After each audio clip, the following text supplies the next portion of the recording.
Hello students, this is Manish Pareek in front of you. बच्चों, आज हम बात कर रहे हैं हमारे क्लास 9th पर चैप्टर सेकंड। जैसे कि आपको पता है बच्चों कि क्या हो गया, हमारा नया सिलेबस एक नए तरीके से सीबीएसई ने स्टार्ट किया है, टर्म फर्स्ट टर्म सेकंड के अकॉर्डिंग। तो उसी के अकॉर्डिंग बेटा हमने 9th क्लास का chapter second is matter around us pure हमने पढ़ा था, और उसी पे हम एमसीक्यू क्वेश्चन की आज प्रैक्टिस करने जा रहे हैं। तो सबसे पहले तो सभी को welcome and good morning to all of you. How's you all, कैसे हैं सभी?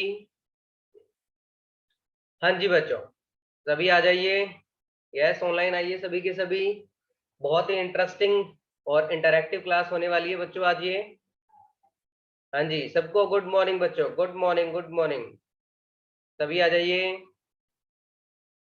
हाँ जी बच्चों, तो आज इस क्लास में हम बात करेंगे हमारे क्लास 9th के chapter second is matter around us pure के एनसीईआरटी के जो कुछ एमसीक्यू क्वेश्चन हैं वो हम डिस्कस करने वाले हैं, और इन्हीं क्वेश्चंस के थ्रू बेटा हम आपका पूरा का पूरा कंसेप्ट जो है, यानी कि एक क्वेश्चन करेंगे उसके अंदर जितने भी टाइप की कंसेप्चुअल बातें होंगी वो सारी की सारी हम यहाँ आज डिस्कस करेंगे। क्लियर है बच्चों? Shall I start? Yes students, shall I start? करें स्टार्ट? ओके, चलो करते हैं। So ready for first question. ये रहा हमारा फर्स्ट क्वेश्चन बच्चों, बताइए what is the name of the metal exist in liquid state at room temperature. Yes बेटा, पहला ही क्वेश्चन है हमारा, what is the name of the metal which exist in liquid state at room temperature. कि वो metal बताइए जो room temperature पर एग्जिस्ट, रूम टेम्परेचर पर लिक्विड स्टेट के अंदर एग्जिस्ट करता है। बताइए फटाफट से। A sodium, B potassium, C mercury या डी ब्रोमीन। सबसे पहले इसके लिए आपको मेटल नॉन मेटल की नॉलेज होनी चाहिए, पीरियोडिक टेबल के अंदर किस किस तरीके से क्लासिफाई किया है ये पता होना चाहिए बच्चों। यस बच्चों, बताइए फटाफट से। What is the name of the metal which exist in liquid state at room temperature? A B C D. Yes, फटाफट से reply. A sodium, B potassium, C mercury, D bromine. हाँ जी बच्चों, तो सबसे पहले बता दूं बेटा मैं आपको, सोडियम हमारा एक मेटल होता है, आपको पता है। पोटेशियम भी हमारा एक मेटल होता है, मरकरी भी हमारा मेटल होता है, ब्रोमीन हमारा एक नॉन मेटल होता है। तो सबसे पहले डी तो कट ही हो गया, ब्रोमीन क्या है हमारा? नॉन मेटल है। सॉरी, इसने पूछा क्या है? मेटल पूछा है, तो ब्रोमीन तो कट हो गया। यस, कुछ बच्चों के आंसर सही आ रहे हैं, बिल्कुल बढ़िया बढ़िया, बहुत अच्छे। तो बच्चों, सोडियम और पोटेशियम ये दोनों मेटल है, और हमें पता है ये सॉलिड स्टेट के अंदर होते हैं। हालांकि इन दोनों की नेचर होती है सॉफ्ट, ये ज्यादा हार्ड सॉलिड नहीं होते, सॉफ्ट सॉलिड होते हैं। बट होते कैसे हैं? सॉलिड होते हैं। तो आंसर क्या है हमारा? यस स्टूडेंट्स, हमारा जो आंसर है वो आंसर होगा क्या? मरकरी। यस बच्चों, इसका आंसर क्या है? मरकरी। मरकरी का सिंबल होता है Hg बच्चों। ये एक ऐसा हमारे पास मेटल है विच exist in liquid state, which exist in liquid state. Yes बच्चों, क्लियर हुआ? आना बोलिए भाई, क्लियर हुआ सबको? क्लियर हुआ ये question? What is the name of the metal which exist in liquid state at room temperature? Mercury. Yes, now next question. Yes, second question. when the liquid is spin rapidly, थोड़ा सा ध्यान से पढ़ना question को अच्छे से। when the liquid is spin rapidly, the denser particles are forced to the bottom and the lighter particles stay at the top. This principle is used in, यानी कि किसी भी आप लिक्विड को स्पिन करते हो, बहुत स्पीड से स्पिन करते हो, तो उसके डेंसर जो पार्टिकल हैं वो कहाँ चले जाते हैं? बॉटम की ओर चले जाते हैं, और लाइटर पार्टिकल टॉप की ओर रहते हैं। इस जो प्रोसीजर है, ये जो प्रिंसिपल है, इस प्रिंसिपल को क्या बोलते हैं बच्चों? Centrifugation, fractional distillation, evaporation, tunnelling. फटाफट से बताइए बच्चों।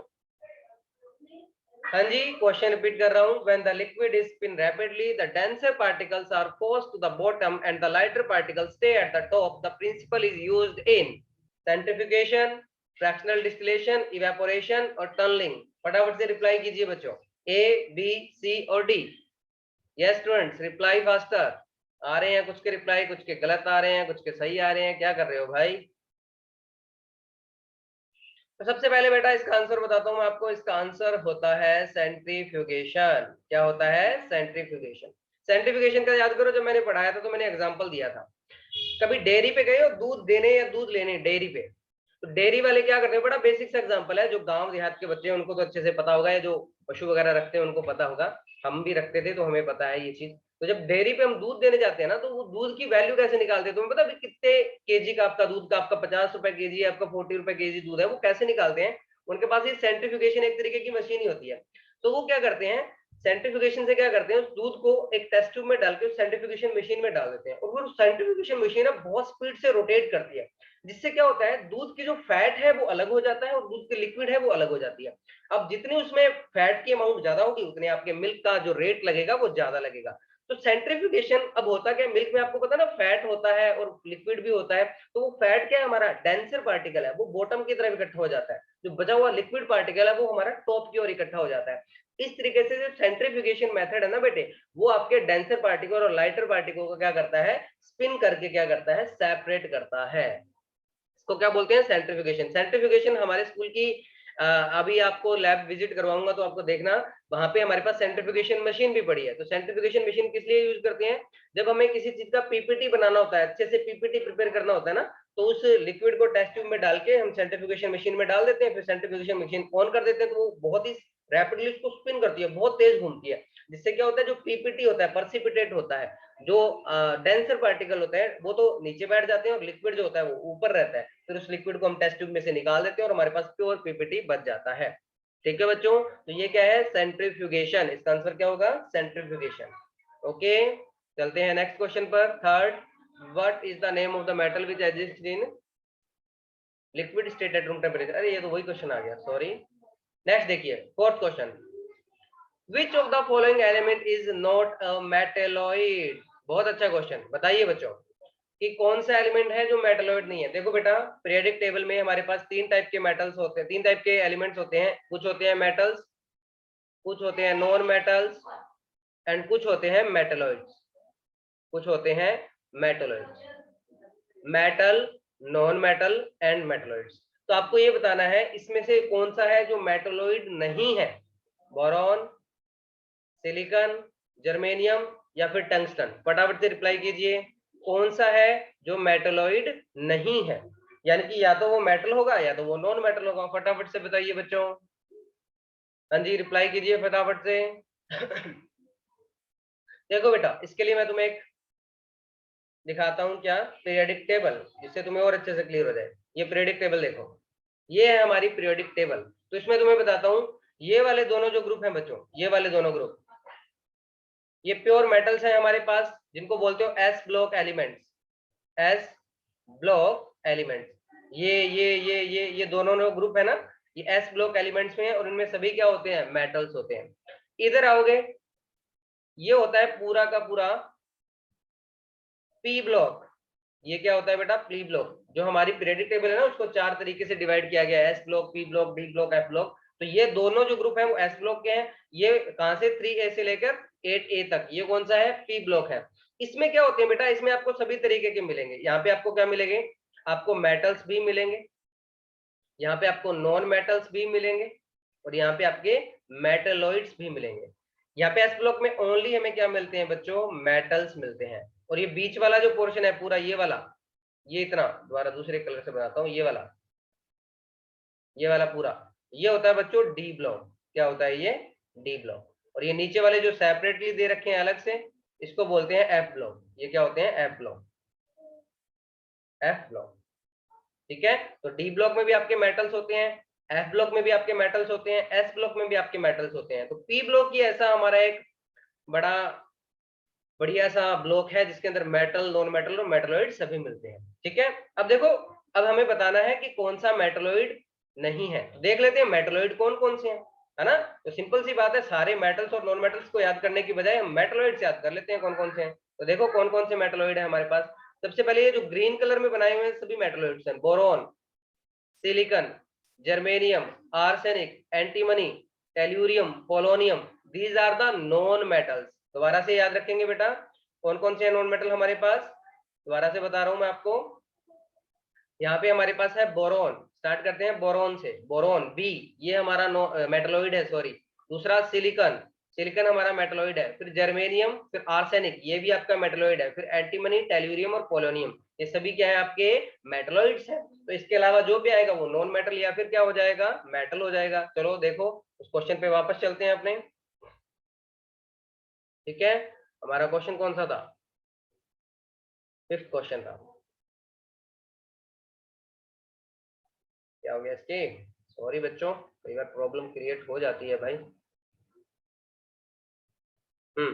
चलो बच्चों बताओ, which of the following element is not a metalloid. तो बोरॉन था, सिलिकॉन था, जर्मेनियम था, तो हमारा कौन सा आंसर हो जाएगा, टंगस्टन। यस बच्चों, tungsten is answer because tungsten is a metal. Tungsten का यूज पता है क्या, मैं आपको यूज बताता हूँ टंगस्टन का। पुराने अभी अपने घर पे ना बल्ब देखे होंगे, बड़े बड़े बल्ब होते हैं, वो एलईडी वगैरह नहीं, पुराने जो बल्ब आते थे ना येलो कलर के बड़े बड़े, उनके अंदर एक फिलामेंट लगा रहता है। ऐसे ये बल्ब है, इसके अंदर ना ऐसे ऐसे करके एक वायर सी लग रहती है, फिलामेंट सी लग रहती है। ये फिलामेंट जो होता है बेटा वो किसका होता है, टंगस्टन मेटल का होता है।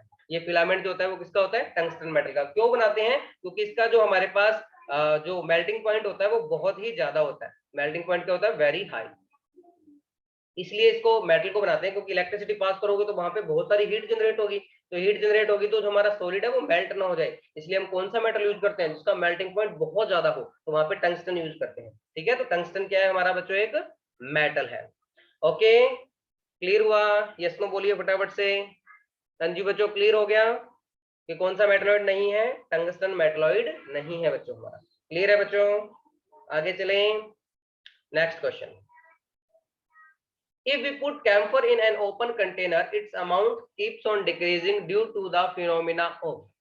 अब ये देखो, ये मैंने आपको बताया था, कहाँ पे बताया था हमने, हमने जब टेक्निक्स पढ़ी थी, सेपरेशन टेक्निक्स वगैरह पढ़ी थी, तब हमने ये बात किया था। सेपरेशन टेक्निक के अंदर अलग अलग जो कंपाउंड्स थे, अलग अलग उनको हमने सेपरेट करने की टेक्निक पढ़ी थी। तब मैंने आपको कैम्फर का भी एग्जांपल बताया था। देखो कैम्फर का एग्जांपल किस किस के साथ पढ़ा था हमने, एक तो हमने कैम्फर पढ़ा था, इसी टेक्निक के साथ में हमने अमोनियम क्लोराइड पढ़ा था बच्चों। ये दोनों का जो सेपरेशन था वो एक ही तरीके से था, अमोनियम क्लोराइड और कैम्फर का। याद करो कौन सा, फटाफट से रिप्लाई। फर्स्ट है इवेपोरेशन, सेकंड है प्रेसिपिटेशन, थर्ड है कंडेंसेशन और फोर्थ है सब्लिमेशन। फटाफट से बताइए बच्चों, रिप्लाई फास्टर। यस बच्चों, फटाफट से रिप्लाई कीजिए। हाँ जी बच्चों, क्या हो जाएगा इसका आंसर बताइए। इवेपोरेशन, प्रेसिपिटेशन, कंडेंसेशन और सब्लिमेशन। इसका आंसर होगा बच्चों हमारे पास क्या, सब्लिमेशन। ये दोनों जो है कैम्फर और अमोनियम क्लोराइड में क्या होता है, सब्लिमेशन होता है। सब्लिमेशन की डेफिनेशन बताइए, क्या होती है सब्लिमेशन। मैंने आपको बताया था सब्लिमेशन क्या है बेटा, एक प्रोसेस है, इसमें क्या होता है, सॉलिड जो है वो डायरेक्टली किसमें कन्वर्ट हो जाता है, गैसियस स्टेट के अंदर कन्वर्ट हो जाता है। कैम्फर, पहले तो कैम्फर समझते हो क्या होता है, घर पे कई बार पूजा हवन होता है तो कपूर जलाते हो, ऐसे इतनी छोटी सी टिकिया होती है व्हाइट कलर की कपूर की, देखिए क्या, जो जलाते हैं है ना, तो वो होता है कैम्फर। अब उसमें देखो तुम जलाते हो, वो सॉलिड स्टेट में होता है, व्हाइट सी टिकिया है ना, तुम जलाते हो तो क्या होता है, डायरेक्टली वो क्या बन जाता है, गैस, उसका लिक्विड थोड़ी बनता है। तो वो क्या है, सॉलिड से डायरेक्टली गैस में कन्वर्ट होने की, वेपर में कन्वर्ट होने की जो टेंडेंसी है, जो प्रोसेस है, उसको हम क्या बोलते हैं बेटा, सब्लिमेशन बोलते हैं। ये किस किस में था, कैम्फर में पढ़ा था हमने और अमोनियम क्लोराइड में पढ़ा था। ओके बच्चों, इवेपोरेशन क्या होता है, इवेपोरेशन पता है हमें, इससे लिक्विड से किसमें कन्वर्ट हो जाते हैं, लिक्विड से किसमें कन्वर्ट हो जाता है इवेपोरेशन में। अगर मैं बात करूं इवेपोरेशन की, इवेपोरेशन में क्या पढ़ते हो आप, लिक्विड टू वेपर। बट ध्यान रखना यहाँ पे बिलो इट्स बॉइलिंग पॉइंट, ध्यान देना बेटा, कोई भी लिक्विड किसमें कन्वर्ट हो जाए, वेपर स्टेट में कन्वर्ट हो जाए, लेकिन इसके बॉइलिंग पॉइंट से नीचे, जैसे वाटर का बॉइलिंग पॉइंट 100 डिग्री सेल्सियस है, तो 100 डिग्री सेल्सियस पर कोई किसमें कन्वर्ट होगा, लिक्विड से वेपर में कन्वर्ट होगा, तो वो तो बॉइलिंग पॉइंट हो जाएगा, वो तो बॉइलिंग प्रोसेस हो जाएगी। लेकिन बॉइलिंग पॉइंट से नीचे अगर कोई वेपोराइज हो जाता है तो उस प्रोसेस को क्या कहते हैं, इवेपोरेशन कहते हैं। क्या बोलते हैं बेटा, इवेपोरेशन कहते हैं। ओके, क्लियर है बच्चों। जैसे पॉन्ड्स होते हैं ना, पॉन्ड्स वो गर्मी में क्या होते हैं, सूख जाते हैं, उनका पानी सूख जाता है, तो वो किस प्रोसीजर से सूखता है, वो इवेपोरेशन से सूखता है। आपके कपड़े जो है गर्मी में सुखाते हो धूप में, तो कौन से प्रोसीजर से सूखते हैं, इवेपोरेशन से सूखते हैं। तो ये इवेपोरेशन प्रोसेस है। कंडेंसेशन क्या होता है, कंडेंसेशन, कंडेंसेशन बिल्कुल उल्टा हो जाएगा, वेपर से क्या बनाना, लिक्विड बनाना। वेपर से लिक्विड बनने लग जाए तो वहां पे क्या होती है, हम कंडेंसेशन कहते हैं। जैसे कंडेंसेशन प्रोसेस कहाँ होता है, आपने घर पे देखा होगा, आप कभी पानी वगैरह उबालते हो तो उसके ऊपर कोई ढक्कन लगा देते हो, ढक्कन लगाने के बाद क्या देखते हो, जब उस ढक्कन को उठाते हो तो उस ढक्कन के ऊपर क्या होती है, कोई पानी की बूंदे लगी होती है, वो कहाँ से आई, वो कहाँ से आई बेटा, वो कंडेंसेशन से आई, वो कहाँ से आई, कंडेंसेशन से आई। आप क्या करो, आप एक ठंडी पानी की बोतल है बाहर रख दो, रूम में रखो जहाँ पे गर्मी है, आप देखो कि बोतल के चारों तरफ पानी पानी इकट्ठा हो गया, तो बोतल कोई लीक थोड़ी कर रही है, जो उसके सरफेस पे पानी इकट्ठा हो गया, वहां क्या हो रहा है, कंडेंसेशन हो रहा है। जो सराउंडिंग की वेपर थी वो किसमें कन्वर्ट हो गई, लिक्विड में कन्वर्ट हो गई, उसको क्या बोलते हैं हम, कंडेंसेशन बोलते हैं, वेपर टू लिक्विड कन्वर्जन। ठीक है, ऐसे प्रेसिपिटेशन क्या होता है बच्चों, प्रेसिपिटेशन हमारे पास होता है, प्रेसिपिटेशन में क्या होता है कि जो हमारा लिक्विड होता है, जो हमारे लिक्विड्स होते हैं, वो किसमें, एक सेमी लिक्विड कंपाउंड में, एक सेमी लिक्विड या इसको सेमी सॉलिड भी बोल सकते हो, सेमी सॉलिड कंपाउंड में कन्वर्ट हो जाते हैं, इसको हम बोलते हैं परसिपिटेशन। क्या बोलते हैं, परसिपिटेशन बोलते हैं। ओके बच्चों, इसका आंसर हमें पता चल गया ना, इसका आंसर पता चल गया, इसका आंसर है हमारे पास सब्लिमेशन। इस क्वेश्चन का आंसर क्या है, सब्लिमेशन। कैम्फर और अमोनियम क्लोराइड का सेपरेशन कैसे होता है, सब्लिमेशन से होता है। तो कैम्फर में क्या होता है, सब्लिमेशन होता है। नेक्स्ट देखेंगे हेटेरोजेनस मिक्सचर। सबसे पहले तो देखो तुम वर्ड टू वर्ड समझते जाना, यहाँ पे मैं एक टर्म यूज कर रहा हूँ, यहाँ पे टर्म आई है क्वेश्चन में, हेटेरोजेनस मिक्सचर। पहले तो क्वेश्चन डिस्कस करते हैं, फिर इस टर्म की भी बात करेंगे। Heterogeneous mixture in which the solute particles do not dissolve and remain suspended throughout the solvent and the solute particles can be seen with the naked eyes is known as। तो क्या बोल रहा है कि एक हेटेरोजेनस मिक्सचर है। देखो मैंने सॉल्यूशन जब पढ़ाया था, इसमें पढ़े थे हमने सेकंड चैप्टर में, तो मैंने आपको बताया था दो तरीके के मिक्सचर बनते हैं हमारे पास, एक होमोजेनस, एक हेटेरोजेनस। फिर हेटेरोजेनस में भी आपने दो तरीके के पढ़े थे, कोलॉइडल सॉल्यूशन, सस्पेंशन, ये चीजें पढ़ी थी हमने। देखो मिक्सचर की बात करें हमने, तो हमने मिक्सचर दो तरीके से पढ़ा था, कौन सा, the first is homogeneous mixture and the second is heterogeneous mixture। heterogeneous mixture, heterogeneous में हमने दो तरीके के पढ़े थे, एक तो पढ़ा था हमने कोलॉइडल सॉल्यूशन और दूसरा हमने पढ़ा था सस्पेंशन। ठीक है, कोलॉइड में मैंने आपको बताया था जो हमारा पार्टिकल साइज होता है, कोलॉइड का जो पार्टिकल साइज होता है वो कहां से होता है, 1 nm टू 100 nm, और सस्पेंशन का बताया था greater than 100 nm particle size. इसको बताया था हमने, इसके जो पार्टिकल्स हैं इनको आप नेकेड आइज से नहीं देख सकते, नेकेड आइज से आप इनको नहीं देख सकते। और सस्पेंशन में बात की थी हमने, इसको क्या कर सकते हैं हमने, इसके पार्टिकल्स को क्या कर सकते हैं, नेकेड आइज से हम देख सकते हैं। दूसरी बात की थी, ये क्या होता है, ये बहुत ही जो सस्टेनेबल होता है, सस्टेनेबल यानी कि दैट मीन्स मेरे को स्टेबल होता है, नॉट सस्टेनेबल, स्टेबल होता है। और ये क्या होता है, ये बहुत ही अनस्टेबल होता है। ठीक है, तो जैसे बात करूं, मैंने आपको सस्पेंशन का एग्जांपल दिया था कि आपने एक कंटेनर लिया बच्चों, आपने क्या लिया, एक कंटेनर लिया, कुछ इस तरीके से कंटेनर ले लिया है ना, इसके अंदर आपने वाटर डाल दिया, इसके अंदर क्या डाल दिया आपने, पानी डाल दिया। ठीक है, आपने पानी डाला इसके अंदर, अब इस पानी के अंदर आपने क्या किया, थोड़ी सी सैंड, मिट्टी मिक्स कर दी, यहाँ पे हमने मिट्टी मिक्स कर दी, मिट्टी मिक्स करके उसको अच्छे से स्टिर कर दिया और थोड़ी देर बाद हमने रख दिया। थोड़ी देर बाद देखोगे क्या हो जाएगा, मिट्टी जो है वो पैंदे पे बैठ जाएगी, उसके बॉटम पे बैठ जाएगी, बॉटम पे बैठी हुई मिट्टी हमें सेपरेट दिखेगी ना, मिट्टी सेपरेट दिखेगी, पानी सेपरेट दिखेगा। तो वो क्या है, हमारा नेकेड आई से हम क्या कर रखते हैं, उसको देख सकते हैं। तो ये कौन सा प्रोसीजर हो जाएगा, यहाँ पे सस्पेंशन हो जाएगा। क्या हो जाएगा, सस्पेंशन हो जाएगा। कोलाइडल सॉल्यूशन भी क्या है, हेटेरोजेनस मिक्सचर ही है, लेकिन आप इसके पार्टिकल्स को नेकेड आई से नहीं देख सकते। ठीक है ना, जैसे मिल्क है, मिल्क के अंदर फैट और जो लिक्विड होता है वो मिक्स होता है, लेकिन हम उसको सेपरेट नेकेड आई से नहीं देख सकते। ठीक है ना, उसको हम क्या बोलते हैं, कोलॉइडल सॉल्यूशन बोलते हैं। अब बात करें हेटेरोजेनस मिक्सचर और होमोजेनस मिक्सचर की, ये तो मैंने बता दिया आपको बेसिक को। देखो इसमें अब आपको जिसने चैप्टर वो मैंने जो पढ़ाया है वो पढ़ा है ना अच्छे से, उसके ही क्लियर होंगी चीजें। जो डायरेक्ट क्वेश्चन पे आया है उसको कुछ नहीं समझ आने वाला है यहाँ पे, है ना। तो होमोजेनस और हेटेरोजेनस मिक्सचर बताओ भाई, कौन बताएगा क्या होता है, फटाफट से एक बेसिक सा डिफरेंस बता दीजिए होमोजेनस एंड हेटेरोजेनस मिक्सचर में। फटाफट से बताइए बच्चों, होमोजेनस एंड हेटेरोजेनस मिक्सचर के अंदर डिफरेंस। होमोजेनस मिक्सचर, मैंने आपको बताया था बच्चों, होमोजेनस मिक्सचर क्या होता है, एक ऐसा मिक्सचर जहां पे जो हमारा कंपोजिशन होता है मिक्सचर का, थ्रू आउट द बल्क या थ्रू आउट द, आप इसको बोल सकते हो सॉल्यूशन, रिमेन्स सेम। कि होमोजेनस मिक्सचर एक ऐसा मिक्सचर होता है जहां पे जो कंपोजिशन है वो क्या रहता है, सेम रहता है। जैसे एग्जांपल मैंने आपको दिया था, याद करो, मैंने आपको दिया था कि हमने ये गिलास लिया, हमने एक गिलास ले लिया, इस गिलास के अंदर हमने मिक्स कर दिया बच्चों क्या, पानी। क्या मिक्स कर दिया, पानी मिक्स कर दिया। वाटर डाल दिया हमने इसमें। अब इस वाटर के अंदर मैंने क्या किया, 1 टेबलस्पून शुगर ऐड कर दी। क्या ऐड की, शुगर। यहाँ पे हमने ऐड कर दिया शुगर। अब जैसे ही शुगर ऐड किया, फिर इसको मैंने अच्छे से मिक्स कर दिया। अब वो शुगर इसके अंदर डिजोल्व हो गई बहुत अच्छे से। अब इसके बाद आप पीते हो इसको, आप इस क्या करते हो, सॉल्यूशन को पीते हो। तो चाहे आप पहली सिप लीजिए, चाहे आप लास्ट सिप लीजिए, चाहे आप पूरा पीजिए, अगर वो अच्छे से आपने मिक्स कर दिया है तो टेस्ट जो होगा वो क्या रहेगा, पूरे सॉल्यूशन का सेम ही रहेगा। इसको मैं कह रहा हूं कि कंपोजिशन रिमेन्स सेम। कि क्या रहेगा, पूरा का पूरा सॉल्यूशन के अंदर क्या रहेगा, कंपोजिशन सेम रहेगा। उसकी अमाउंट ऑफ शुगर जो है पूरे के पूरे लिक्विड के अंदर, पूरे के अंदर, पूरे वाटर के अंदर क्या रहेगी, सेम रहेगी। इसको हम क्या बोलते हैं बेटा, होमोजेनस मिक्सचर बोलते हैं।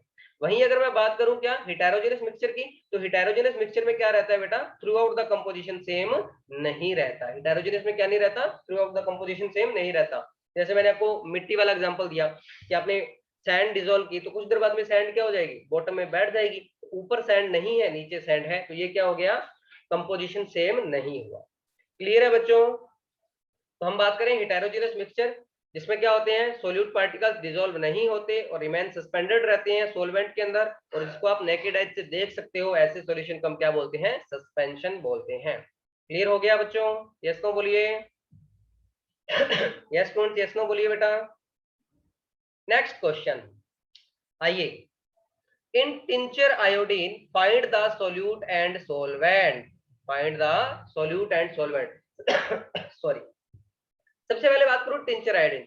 अच्छा ये बताओ, सबसे पहले किस किस की चोटें लगी हुई हैं, किस किस ने चोटें खाई हुई हैं, जिनके छोटी मोटी हल्की हल्की चोटें लगी हुई हैं, हाथ पे, सिर पे, कहीं भी लग जाती है चोट ना, जिनके हल्का फुल्का बाउंड हो गया हो, है क्या कोई? ये सभी शरीफ बच्चे हो, कभी चोटें नहीं खाई तुम लोगों ने? हाँ जी, है किसी को पता? ठीक है, चोटें सबकी लगी है ना कहीं थोड़ी बहुत लगी होती है।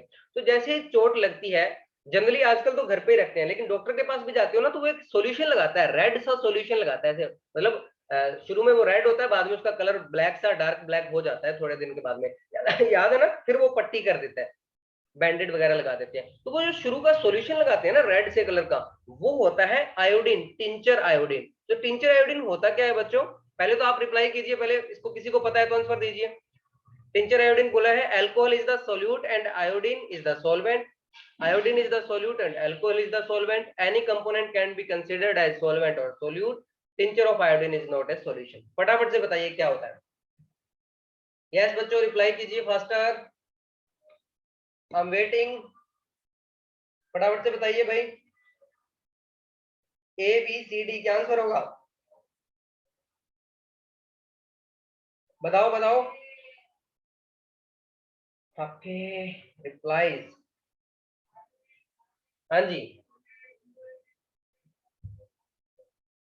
तो इसका करेक्ट जो आंसर है वो क्या है बेटा, ये हमारा करेक्ट आंसर है B, iodine is the solute and alcohol is the solvent. यानी कि इथाइल अल्कोहल, एथेनॉल के अंदर क्या मिक्स किया जाता है, मैं आपको बता देता हूं, एथेनॉल में क्या मिक्स किया जाता है, आयोडीन मिक्स किया जाता है, और ये जो सॉल्यूशन बनता है इसको हम बोलते हैं बेटा टिंचर ऑफ आयोडीन। क्या करते हैं, टिंचर ऑफ आयोडीन, इसको एज ए एंटीसेप्टिक यूज करते हैं, antiseptic.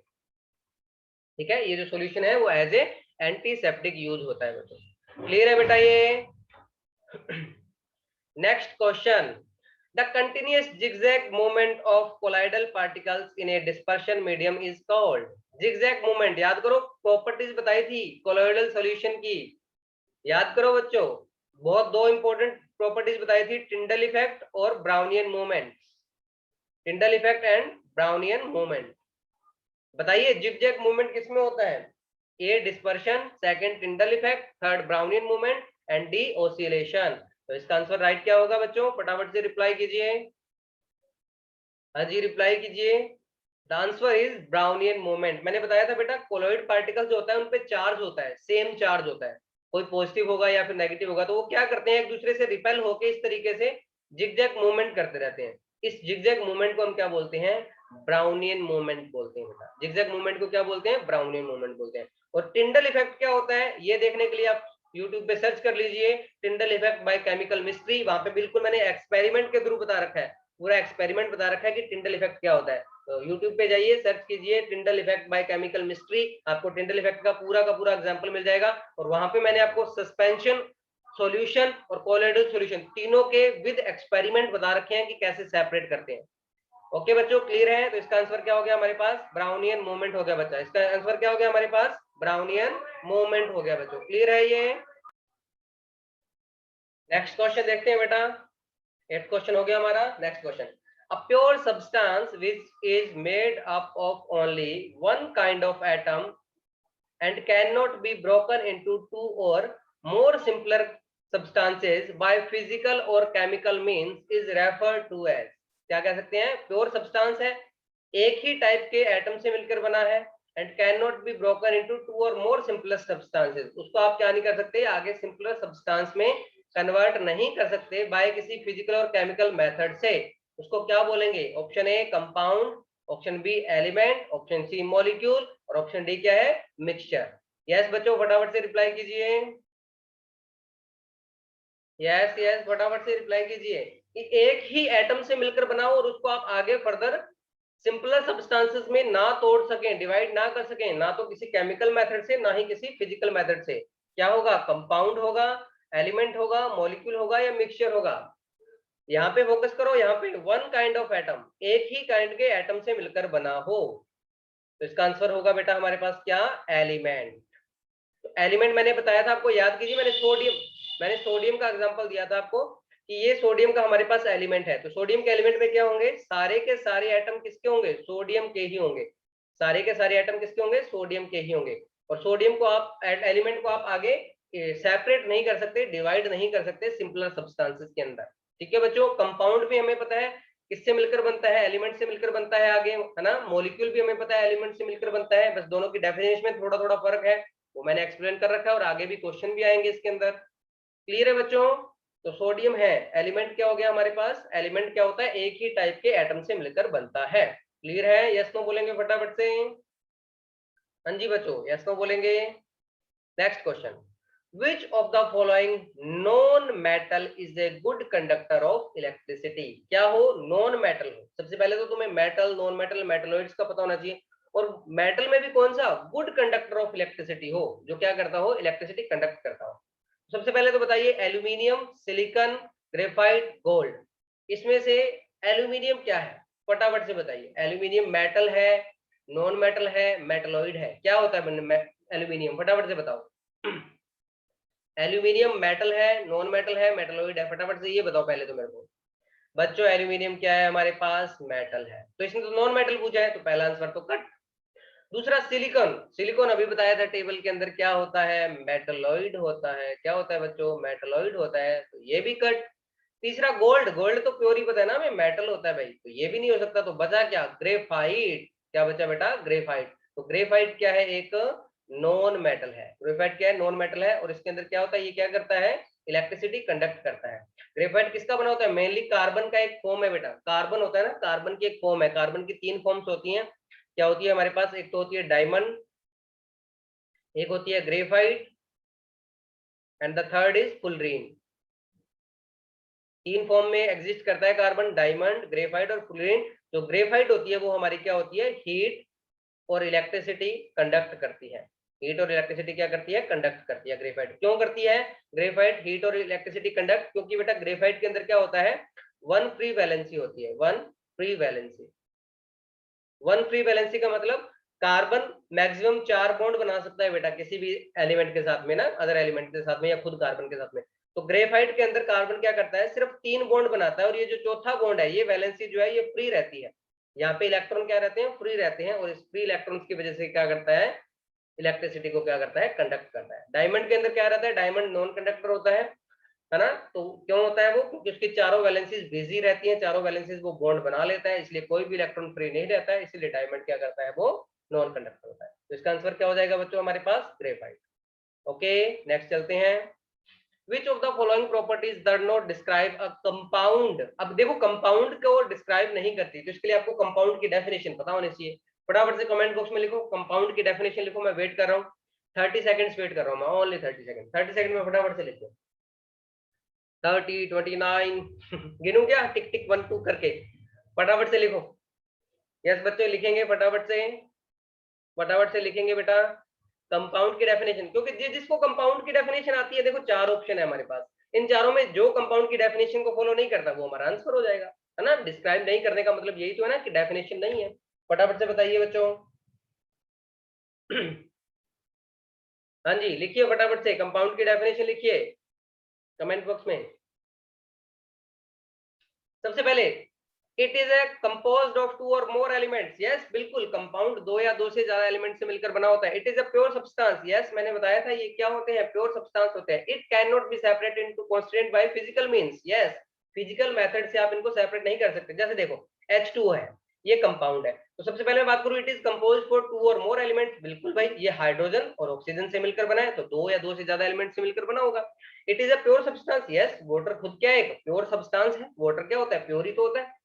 Second, it can not be separate into constant bye physical means. तो क्या आप वाटर को, वाटर जिससे बना है H2O, H और ऑक्सीजन से मिलकर बना है, तो क्या आप इसको फिजिकल मेथड से छान करके या किसी और तरीके से हाइड्रोजन और ऑक्सीजन को अलग कर सकते हो क्या? नहीं कर सकते, तो ये भी सही है। It is mixed in any proportion by mass. No no no no no no, ये गलत हो गया। क्या होता है बेटा, मैंने आपको बताया था, कंपाउंड के अंदर जो हाइड्रोजन और ऑक्सीजन होते हैं, ये फिक्स्ड रेशो में ऐड होते हैं, fixed ratio by mass. They combine with fixed ratio by mass. Yes बच्चों, हाइड्रोजन और ऑक्सीजन क्या होते हैं, फिक्स्ड रेशो, या किसी भी कंपाउंड के अंदर जो एलिमेंट्स होते हैं वो फिक्स्ड रेशो ऑफ मास के अंदर कंबाइन होते हैं। तो हमारा आंसर क्या हो जाएगा, हमारा आंसर हो जाएगा डी। क्लियर हुआ बच्चों, क्लियर हुआ। जैसे H2 है, H2 में हाइड्रोजन कितना है 2, ऑक्सीजन कितना है 16, तो इनका रेशो करेंगे तो 1:8 बाय मास के अंदर ये क्या होते हैं, कंबाइन होते हैं। क्लियर हुआ, आंसर क्या हो जाएगा D. Mixed in any proportion by मास, तो हमारे पास क्या हो जाता है, मिक्सचर हो जाता है बेटा, ठीक है ना। जो मिक्सचर के अंदर कोई भी किसी भी कंपोजिशन के अंदर ऐड हो सकता है, मिक्स हो सकता है, तो उसको क्या बोलते हैं, मिक्सचर बोलते हैं। तो कंपाउंड के अंदर तो क्या चाहिए हमें, फिक्स्ड रेशो चाहिए। क्लियर है बच्चों, यस नो बोलिए। हाँ जी, क्लियर है बच्चों। नेक्स्ट चलें, next question. When two liquids do not mix, they form two separate layers and are known as। यानी कि दो अपने मिक्स, दो लिक्विड लिए, उनको मिक्स किया और वो क्या रहे, लेयर की फॉर्म में रहे। जैसे देखो ऑयल और वाटर, आपने मान लीजिए ऐसे कोई कंटेनर ले लिया है ना, इसके अंदर आपने पहले वाटर डाल दिया, ये वाटर डाल दिया, इसके ऊपर ऑयल डालोगे तो हमें पता है ऑयल बिल्कुल सेपरेट रहेगा। इस तरीके से दो लेयर बन जाएगी, यहाँ पे ऑयल और वाटर की लेयर बन जाएगी। इस जो पूरा मिक्सचर बना है, ये जो लेयर्स बनी है, इसको हम क्या बोलते हैं, इन दोनों मिक्स लिक्विड्स को हम क्या बोलेंगे बेटा, miscible liquids, immiscible liquids, saturated liquids और सुपर सैचुरेटेड लिक्विड्स, क्या बोलेंगे फटाफट से बताइए। जो मिक्सचर, दो लिक्विड्स आपस में मिक्स नहीं होते, उनको बोलते हैं बेटा इमिजिबल लिक्विड्स। क्या बोलते हैं, इमिजिबल लिक्विड्स। और ऐसे इमिजिबल लिक्विड्स को आपको बोल दे सेपरेट कैसे करोगे, तो सेपरेट के लिए यहाँ पे मेथड जो होता है, सेपरेशन फनल यूज की जाती है बेटा। क्या यूज की जाती है, सेपरेशन फनल। सेपरेशन फनल में क्या होता है, यहाँ पे नोड लगी होती है, इस नोड को खोल देते हो तो पहले सारा का सारा वाटर निकल जाएगा। जैसे ही ये ऑयल यहाँ पे आएगा, हम नोड बंद कर देंगे तो ऑयल तो इसके अंदर रह जाएगा और हमारा वाटर बाहर में निकल जाएगा। इमिजिबल लिक्विड को सेपरेट करने के लिए क्या यूज करते हैं हम, सेपरेशन फनल यूज करते हैं। ठीक है, अब मिजिबल लिक्विड्स क्या होते हैं, मिजिबल लिक्विड्स वो होते हैं जो आपस में मिक्स हो जाए। सैचुरेटेड लिक्विड्स क्या होते हैं, बताएगा कोई, सैचुरेटेड लिक्विड्स। हाँ जी बच्चों, सैचुरेटेड लिक्विड्स क्या होते हैं। देखो बेटा, सैचुरेटेड लिक्विड्स थोड़ा सा बता देता हूँ हल्का फुल्का समय। सैचुरेटेड लिक्विड्स क्या होते हैं, जो से सॉल्यूशन है, सॉल्यूशन के अंदर क्या होती है, दो चीजें होती हैं, एक होता है सॉल्यूट और दूसरा होता है सॉल्वेंट। सोल्यूट वो जो लेस अमाउंट में होता है, सॉल्वेंट जो कि लार्ज अमाउंट के अंदर होता है, ज्यादा होता है। अब क्या होता है, maximum amount of solute dissolved in solvent at a fix temperature and pressure. कि आपने maximum amount of solute dissolve कर दी। जैसे एक गिलास पानी लिया आपने, इधर देखना, एक गिलास पानी लिया आपने, एक गिलास पानी के अंदर मैक्सिमम मान लीजिए 4 टेबल स्पून शुगर मिक्स हो सकती थी, और वो आपने मिक्स कर दी, चारों की चारों टेबल स्पून मिक्स हो गई। अब उसके ज्यादा और उस पानी के अंदर, उस ग्लास ऑफ वाटर के अंदर और ज्यादा शुगर मिक्स नहीं हो सकती। तो वो जब सॉल्यूशन मिल गया ना, वो होता है हमारा सैचुरेटेड सॉल्यूशन, जिसमें आप नॉर्मल टेम्परेचर और प्रेशर पर आप अमाउंट जो होती है जो हमारे सोल्यूट की, वो मैक्सिमम डिसॉल्व कर देते हैं, तब जो सॉल्यूशन बनता है उसको हम बोलते हैं सैचुरेटेड सॉल्यूशन या सैचुरेटेड लिक्विड। सुपर सैचुरेटेड क्या हो गया, सुपर सैचुरेटेड का अर्थ होता है आपने एक बार उसको क्या बना दिया, सैचुरेटेड बना दिया, 4 टेबल स्पून आपने उसके अंदर शुगर डाल दी, अब उसको आप हीट करो और हीट करके फिर 1 चम्मच और आपने टेबल स्पून डाल दिया, यानी कि सैचुरेटेड से भी और ज्यादा उसके अंदर सोल्यूट मिक्स कर दिया तो उसको क्या बोलते हैं हम, सुपर सैचुरेटेड सॉल्यूशन बोलते हैं। ओके बेटा, क्लियर हुआ? तो हमारा जो आंसर है यहाँ पे वो क्या है, बी, इमिजिबल लिक्विड। ठीक है, तो ये सारे के सारे हमारे क्वेश्चन थे बेटा, 12 क्वेश्चन किए हमने। और इस 12 क्वेश्चन को जिन्होंने अच्छे से ध्यान से सुना होगा उनका पूरा का पूरा चैप्टर रिवीजन हो गया होगा बेटा। ठीक है, तो होप सो बच्चों ये आपको क्लास अच्छे से समझ में आई होगी। आइए ना, यस नो बोलिए, अच्छे से क्लियर हुआ? तो अगर आपको आई है क्लास समझ में तो आपको क्या करना है पता है, लाइक शेयर सब्सक्राइब कमेंट किया करो यार, कौन से पैसे लग रहे हैं तुम्हारे एक्स्ट्रा, करते नहीं हो, इसमें भी कंजूसी करते हो। ठीक है बच्चों, तो आज के लिए इतना ही, होप सो कि आपको ये अच्छा लगा होगा। तो बच्चों इसी के साथ में happy learning and have a nice day.